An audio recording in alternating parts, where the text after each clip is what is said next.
pasado alas 7 pa lang ng umaga. Pero ang init na, no? Sa ganitong alinsangan, paano nga ba maiwasan na uminit ang ulo? Narito ang Street Hirit. Napakainit, di ba? Na para bang nasa microwave ka.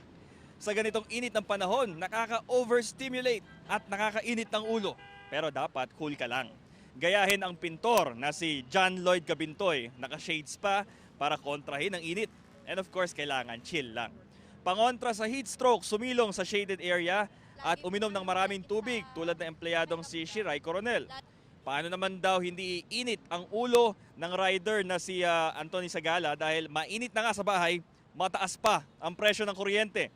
Ang tsuper naman na si Joel Raposas, tiis-tiis na lang muna dahil bukod kasi sa init, nakaka-high blood din daw ang presyo ng mga produktong petrolyo. Nakita ko naka-shades ka sir, mainit kasi. Paano mo pinapanatili sarili mo na cool lang?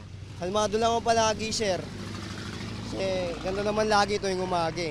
Kailangan stay calm at saka kailangan po uminom lagi ng tubig para stay hydrated po. Yun. Laban sa init ng panahon. Una sa lahat, lagi pong malagkit sa pakiramdam.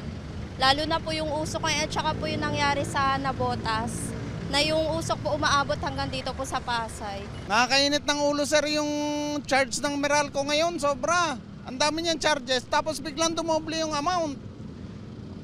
Eh, ang init ng panahon, tapos ganun pa yung naging bill ng kuryente, parang nakaka-high blood na eh. Mainit eh, ang mainit na, no? Ngayon pa lang, ha? Paano nyo iniwasan sir na uminit ang ulo sir? Ano lang, kalma lang. Mahirap mamili ng ulo kasi wala, tasan diesel.